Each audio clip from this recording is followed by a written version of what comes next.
Yo quiero predicar la palabra del Señor en esta noche y quiero invitarle a que vaya conmigo al primer libro de Reyes. Primer libro de Reyes. Primer libro de Reyes. Si tiene su Biblia, búsquelo en su Biblia. Si no tiene una Biblia escrita en papel y la tiene en su teléfono, ponga su teléfono en modo de vibrador o en modo de avión para que no le interrumpa el teléfono y busque la Biblia. Y ahí vaya al primer libro de Reyes, Antiguo Testamento. Primer libro de los Reyes. ¿Por qué se llama Reyes? Son el primer libro de los Reyes y el segundo libro de los Reyes. ¿Por qué se llama así? ¿Y por qué se llaman así estos libros? Porque son dos libros históricos que tienen que ver con la historia de los reinados en Israel.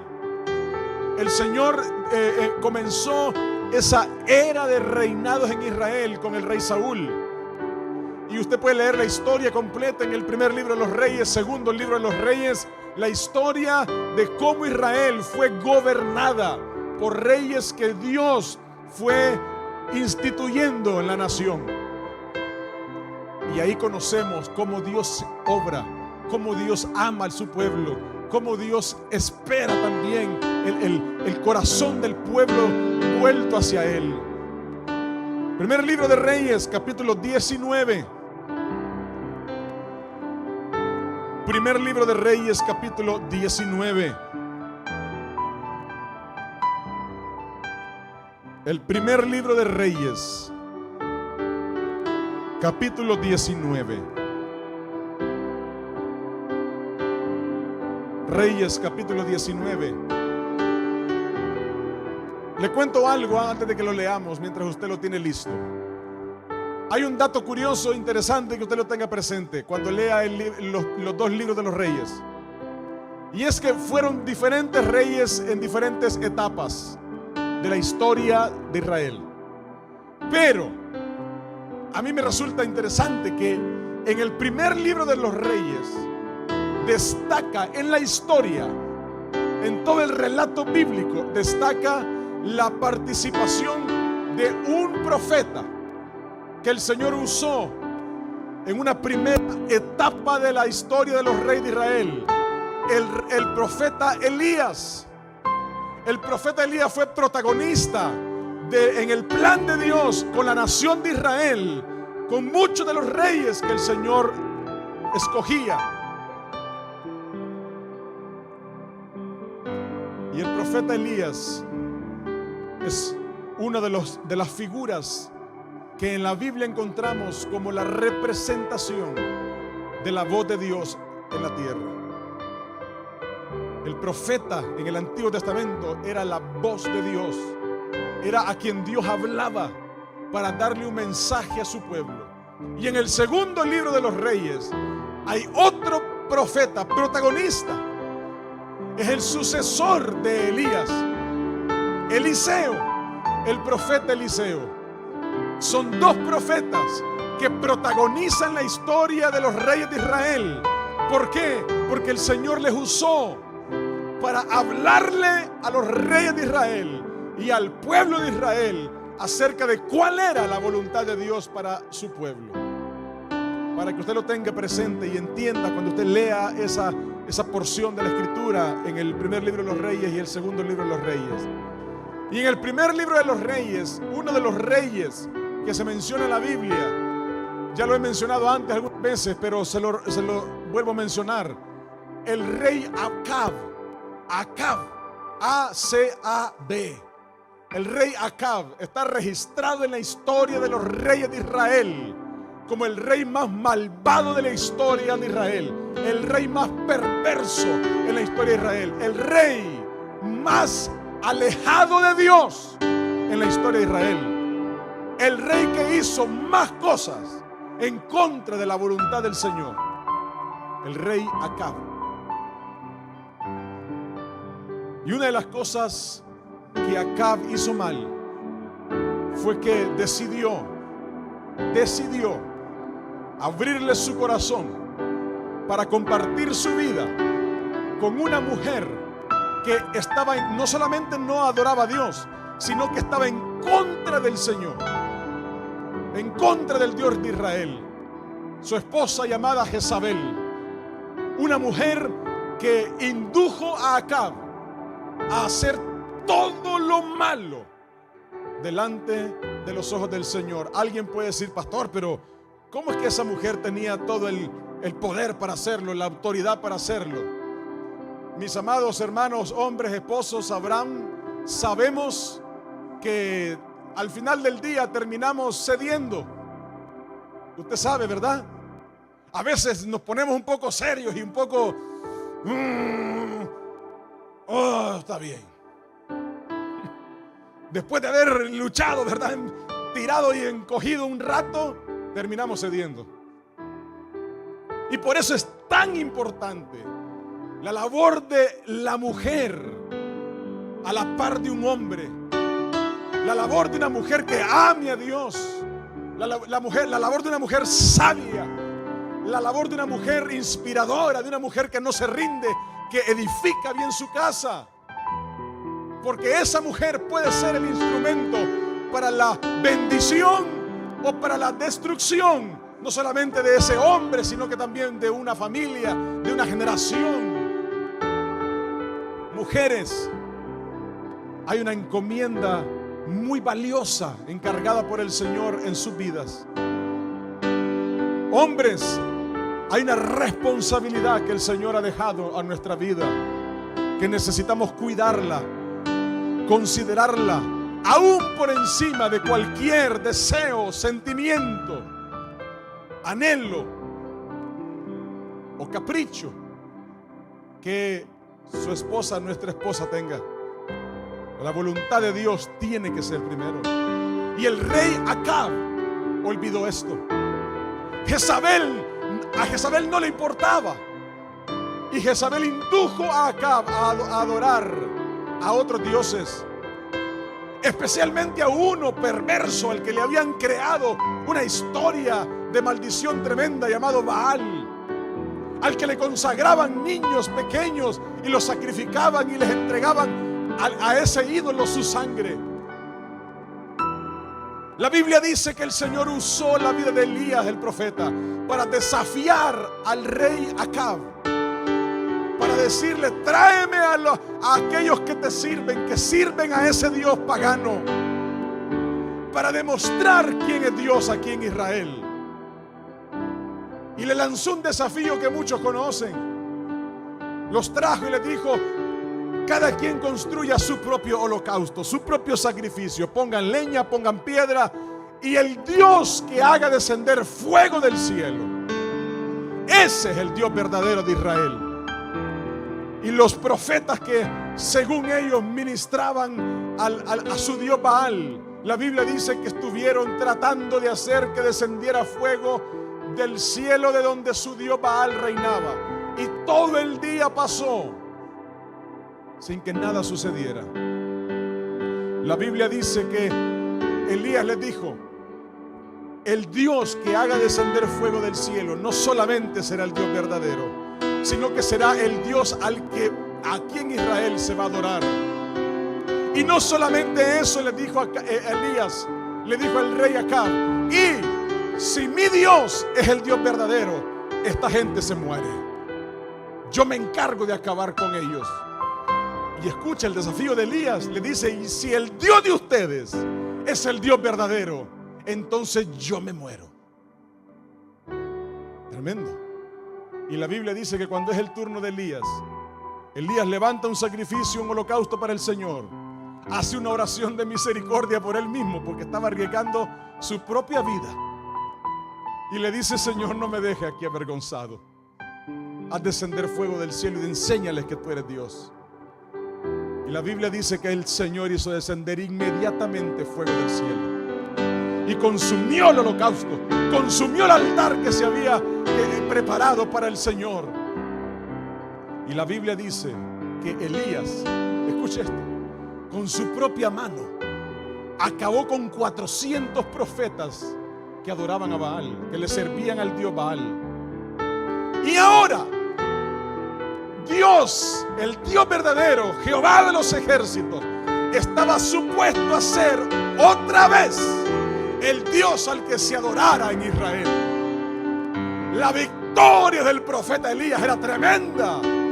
Usted imagínese el corazón rebosante de gozo del profeta Elías, diciendo: ¡Oh, ese es mi Dios! 400 cabezas rodando en el suelo, diciendo: ¡Ah! Eso le esperaba por adorar a un Dios que no era real. Y ahora Acab estaba entre la espada y la pared. El rey había hecho un pacto con el profeta. Ahora Jehová de los ejércitos tenía que ser el Dios de Israel. Y dice la Biblia en el capítulo 19 del primer libro de Reyes, de capítulo 19, versículo 1.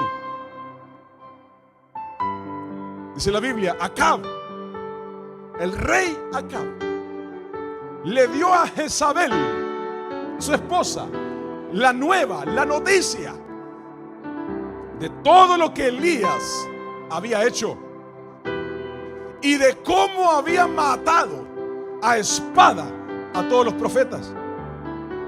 Escuche lo que sigue. Entonces envió Jezabel. Entra en acción Jezabel. Jezabel se coloca en el lugar de autoridad en el reino de Israel. Usurpa el trono de Acab y toma un lugar que no le pertenecía, pero que lo había conseguido por la fuerza.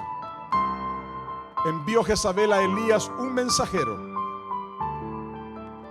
diciéndole, escuche cómo le dice Jezabel al profeta Elías en el mensaje: así me hagan los dioses y aún me añadan. Escuche lo que dice Jezabel: si mañana a estas horas yo no he puesto tu persona como la de uno de ellos. ¡Oh! Aquí hay una mujer empoderada, bien empoderada, mal empoderada, diríamos. O sea, para el mal. Bien empoderada para el mal. Y le dice a Elías en el mensaje: te aseguro que para mañana yo acabo con tu vida.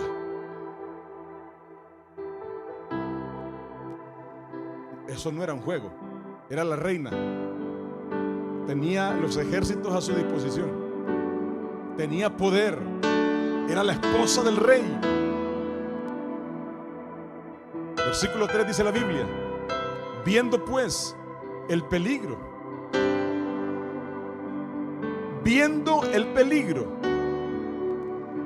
Elías se levantó y se fue para salvar su vida.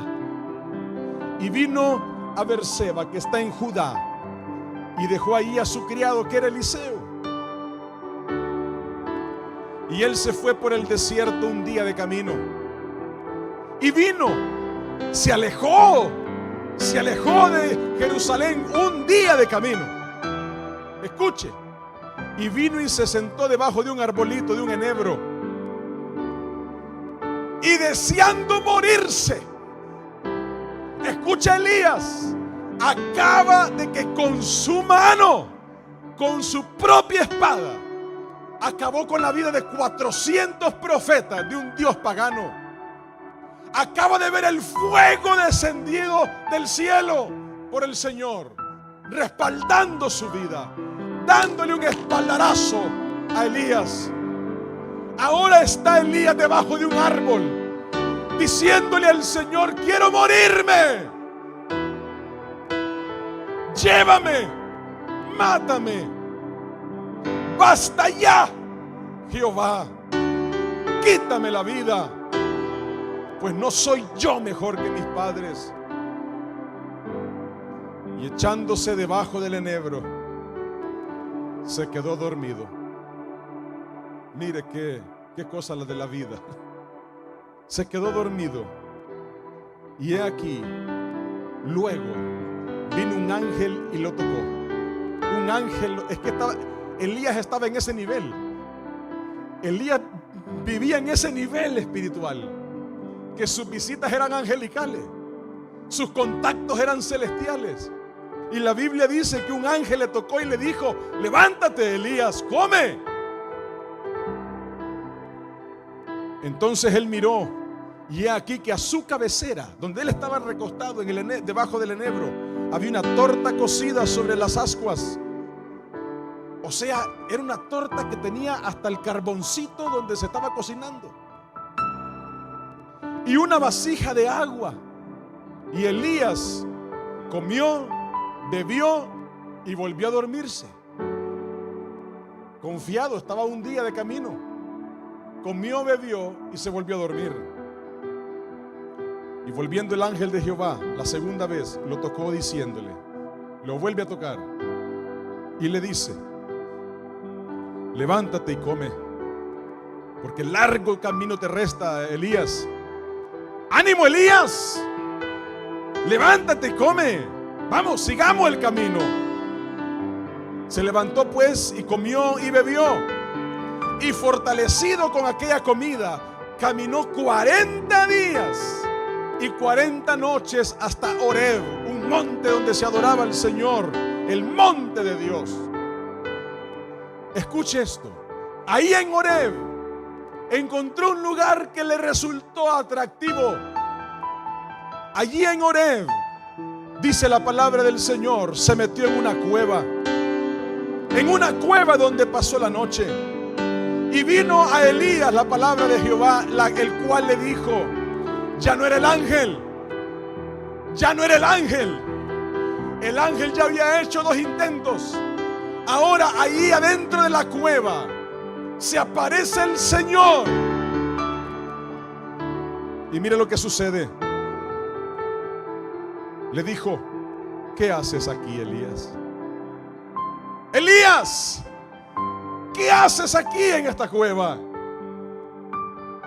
Él respondió: he sentido un vivo celo por Jehová, Dios de los ejércitos, porque los hijos de Israel han dejado tu pacto, han derribado tus altares y han matado a espada a tus profetas. Y oiga lo que le dice Elías al Señor: y solo yo he quedado. Nuestro querido Elías tenía razón para sentirse totalmente derrotado. Él pensaba que no había nadie más en Israel que pudiera levantar el nombre de Dios en alto. Era amenazado por la reina, buscado con amenaza de muerte, ahora refugiado en una cueva. Y el Señor le dice: ¿qué estás haciendo aquí? Elías le dice: solo yo he quedado y me buscan para quitarme la vida. Versículo 11 dice la palabra del Señor: Dios le dijo: sal fuera, Elías, y ponte en el monte delante de Jehová. Y he aquí Jehová que pasaba, y un grande y poderoso viento que rompía los montes y quebraba las peñas delante de Jehová. Pero Jehová no estaba en ese viento. Y tras el viento venía un terremoto, pero Jehová no estaba en el terremoto. Y tras el terremoto venía fuego, pero Jehová no estaba en el fuego. Y tras el fuego vino un silbo apacible. No sé ni cómo podría sonar. Un silbo suavecito.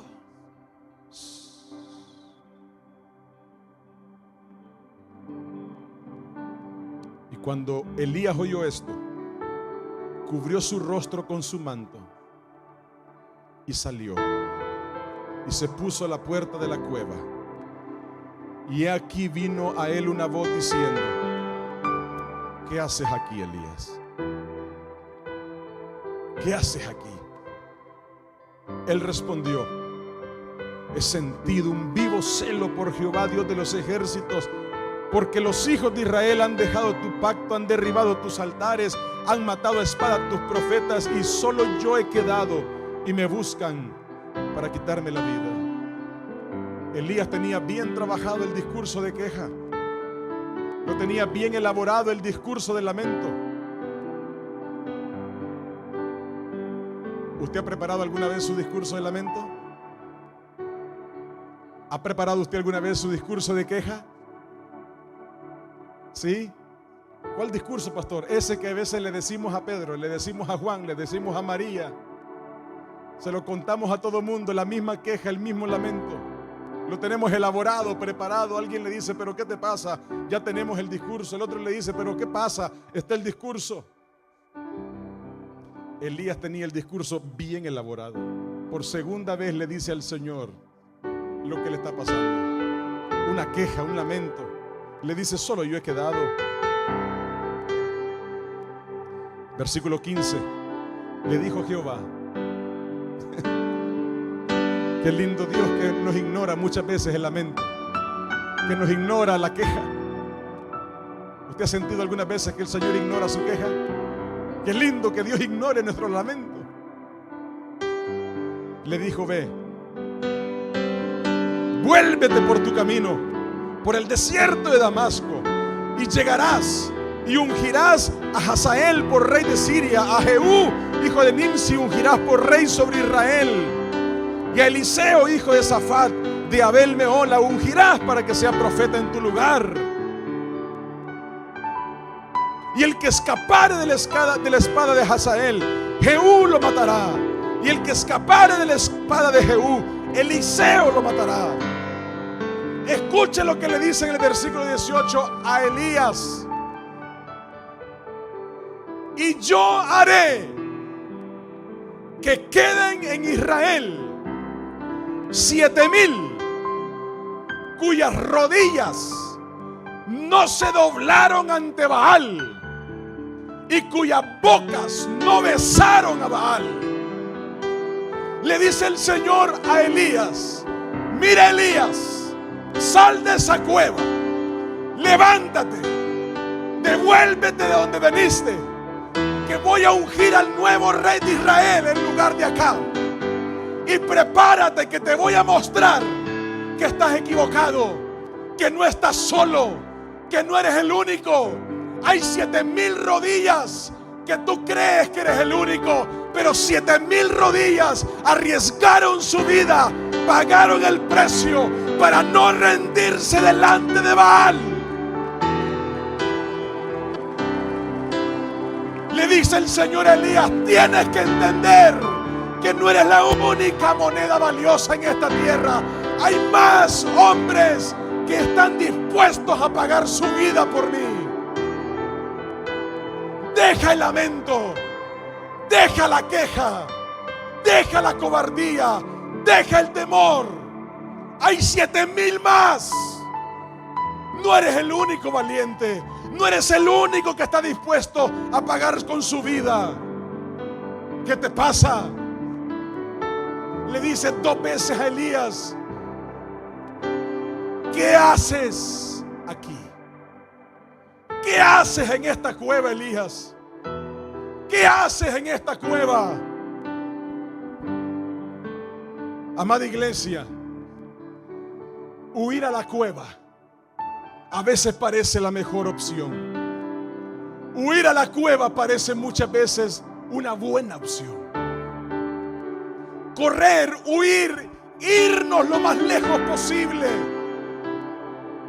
Abandonar la circunstancia que tenemos enfrente parece ser la ruta más fácil.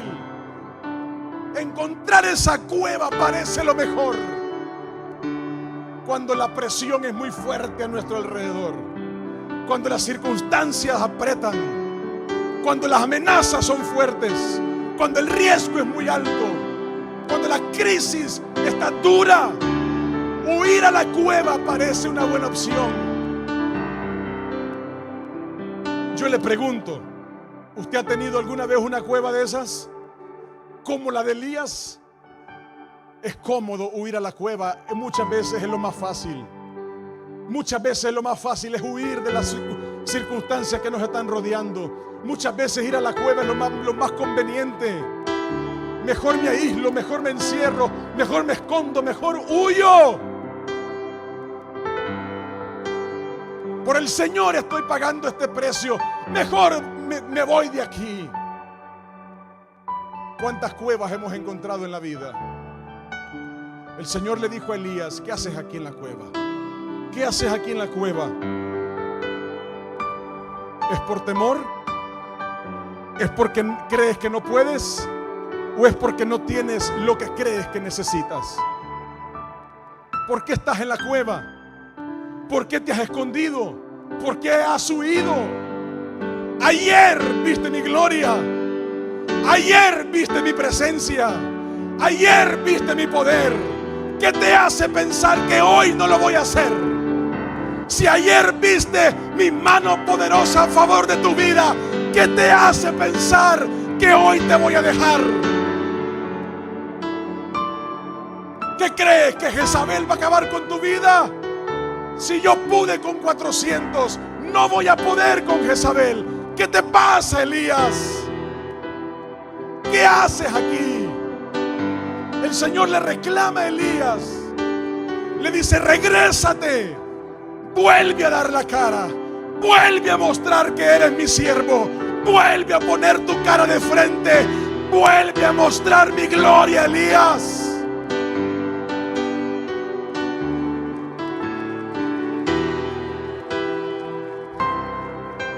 Dice la palabra del Señor Pablo a Timoteo, la segunda carta de Pablo a Timoteo, capítulo 1, versículo 7. Pues Dios no nos ha dado, le dice Pablo a Timoteo, un espíritu de temor.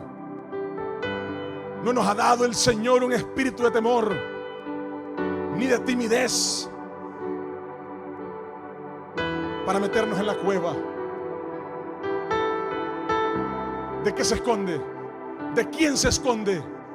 ¿De qué huye? ¿De quién huye? No nos ha dado el Señor, le dice Pablo a Timoteo, y nos dice a nosotros el Señor hoy, un espíritu de temor. Nos ha dado un espíritu de poder, de amor, de dominio propio, de autodisciplina, de poder. Es el espíritu que Dios nos ha dado. De amor es el espíritu que Dios nos ha dado. Muchos viven la vida cristiana nada más como una costumbre, como un jueguito de niños. La vida cristiana es poder, es autoridad, es amor, es la gloria de Dios, es su presencia. Son las cosas que nuestros ojos no pueden ver, que Dios las hace. Así es la vida en Cristo, es poder. No nos ha dado el Señor un espíritu de temor, de cobardía, para vivir sumergidos, escondidos en la cueva como Elías. El Señor le dijo a Elías: ¿qué haces aquí? El Señor le dice a algunos hoy: ¿qué haces en esa cueva encerrado? ¿Qué haces en ese lugar donde te sientes cómodo? Que nadie te cuestiona, que nadie te pregunta, que nadie te habla, que nadie se te acerca, que nadie te amenaza. Ay, pastor, yo no quiero problemas con nadie. A mí que no se me acerquen, a mí que no. Yo estoy tranquilo, sin problemas.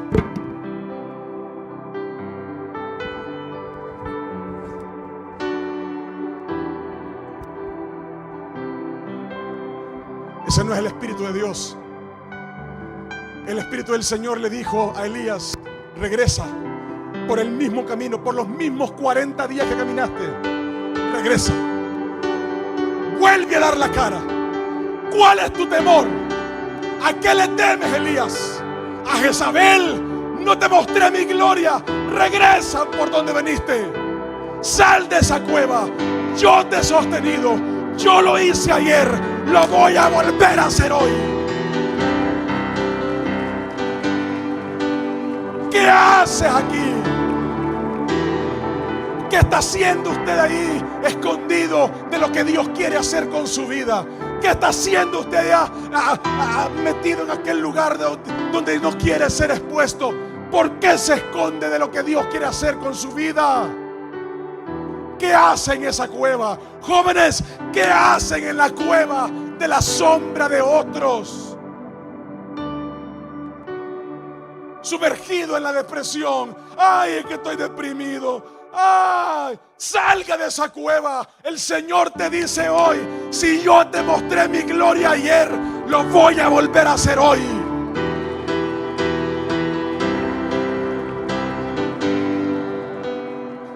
cueva de Elías era una cueva de egoísmo, una cueva donde solo pensaba en sí mismo, una cueva donde solo le importaba su propia vida. Habían 7,000 rodillas con su vida en juego, y Elías solo pensaba en él. Elías decía: solo yo he quedado, Señor, es a mí que me buscan para matarme. ¿Cómo no voy a estar en la cueva? La cueva de Elías es una cueva de egoísmo, donde solo pensamos en nosotros mismos. Ese lugar es el lugar donde solo nos interesa nuestro propio bienestar, donde solo nos interesa nuestra propia situación, donde solo me interesa mi vida, mi vida, mi vida y mi vida. Usted no sabe cómo me siento, pastor. Usted no sabe lo que estoy viviendo. Usted no sabe lo que me pasa. Usted no está en mis zapatos para sentir la presión. Sí, pero por eso vengo a decirte, yo no vengo a menospreciar lo que te pasa. Yo vengo a decirte de parte del Dios que vive: sal de esa cueva. Porque la gloria de Dios es más grande que tus temores. La gloria de Dios es más grande que tus depresiones. La gloria de Dios es más grande que tu cobardía. Porque hay un Dios poderoso.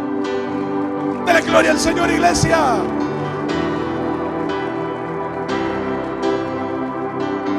La cueva de Elías era una cueva de temor. Cada vez que usted permita que su corazón se llene de temor. ¿Temor a qué, pastor? ¿Temor a qué? ¿A qué le teme usted? ¿A cuántas cosas le podemos temer? Temor a la amenaza, temor al riesgo de no equivocarnos, temor al pasado que nos persigue. ¿A qué le teme? Temor a que me conozcan, que me descubran. ¿A qué le teme? A que me fallen, que me traicionen. ¿A qué le teme? La cueva de Elías era una cueva de temor. Siempre el temor paralizará la gloria de Dios en su vida. Siempre el temor lo hará meterse en la cueva, mientras hay 7,000 más afuera que le dicen: aquí estamos, Señor. Pensando usted que su vida es la única que está pagando el precio. Hay gente que dice: es que nadie tiene los problemas que yo tengo. Pregunte cómo sigan habiendo rodillas que se siguen doblando delante del Señor. Pregunte cuántas manos hay que se levantan para adorar al Señor. Pregunte cuántas pruebas tiene. Pregunte cuántas luchas tiene. Pregunte cuántas cargas tiene. Pregunte cuántos problemas tiene.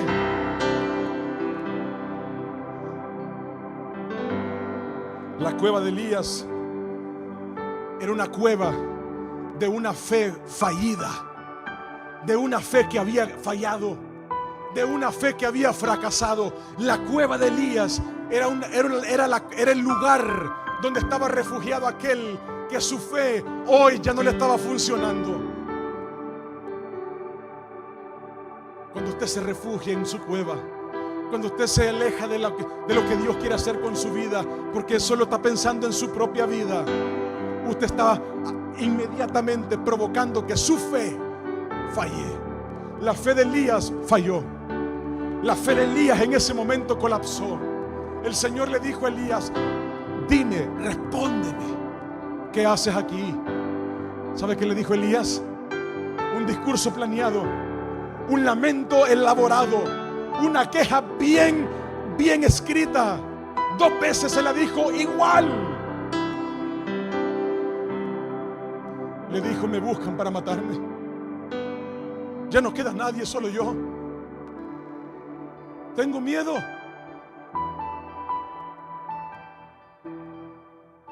La cueva de Elías era la cueva que representaba una fe muerta.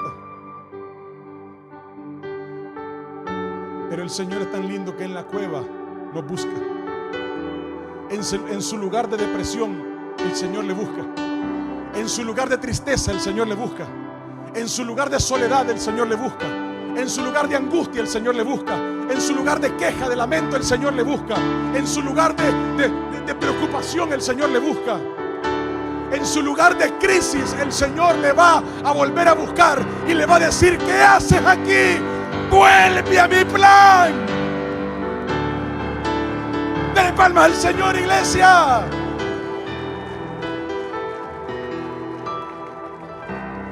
La cueva de Elías era un lugar lejos de Dios. La cueva de Elías era un lugar lejos de Dios.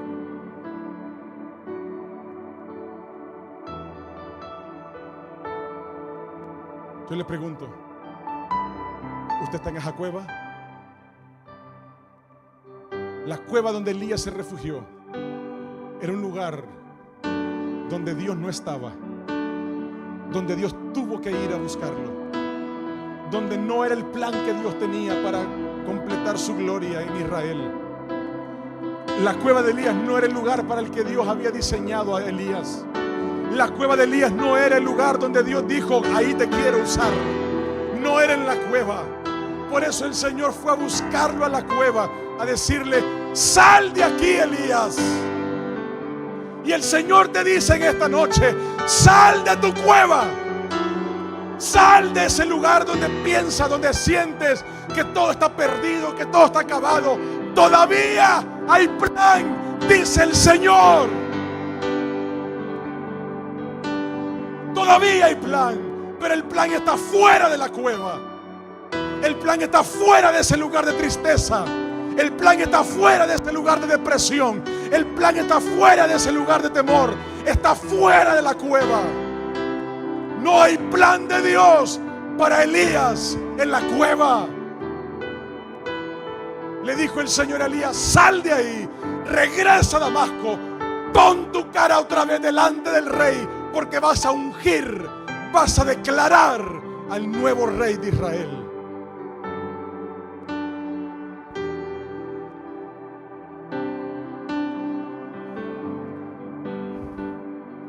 Cuando Dios nos encuentra en la misma cueva que Elías estaba, hay una sola pregunta que el Señor nos hace.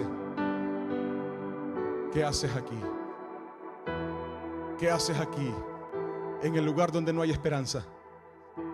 ¿Qué haces aquí en el lugar donde hay demasiado temor? ¿Qué haces aquí cuando te he mostrado mi gloria? ¿Qué haces aquí cuando te he mostrado que soy fiel? ¿Qué haces aquí cuando no te he soltado de mi mano? ¿Qué haces aquí cuando nunca te he dejado avergonzado? ¿Qué haces en esta cueva? ¿Qué haces aquí cuando aún los que estaban contigo te dejaron? Yo no te he dejado. ¿Qué haces aquí? Sigue diciendo el Señor. ¿Qué haces en la cueva? Amada iglesia, recuerde esto. El mismo Dios de ayer es el mismo Dios de hoy. Y si Dios lo hizo ayer, el Señor lo volverá a hacer hoy.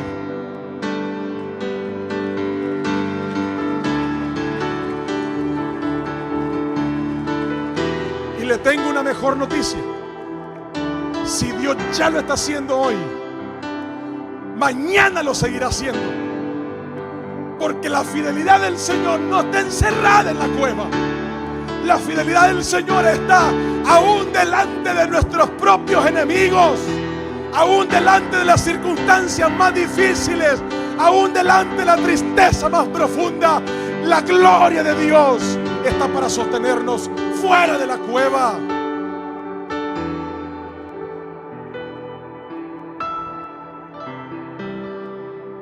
Usted no puede seguir encerrado en la cueva. Pastor, ¿y qué hago con mis problemas? Con los que llegué a la cueva. ¿Sabe qué? Si no puede dejarlos todavía, recójalos, cárguelos en el camino. Y tiene 40 días como Elías. Tenía 40 días de regreso para que en el camino decirle, Señor, toma estas cargas, toma estos temores, cuánto me preocupé, y hoy vuelvo a ver tu gloria. Tómalo, tómalo. Tiene todo ese viaje de regreso a la presencia del Señor, para despojarse de todo su temor, para despojarse de toda su carga, de toda su preocupación, y volver a decirle, Señor, quiero volver a ver tu gloria, quiero confiar en ti, quiero salir de la cueva, quiero ver tu plan en mi vida, Señor. ¿Cuántos quieren ver el plan de Dios en su vida? Póngase de pie, por favor.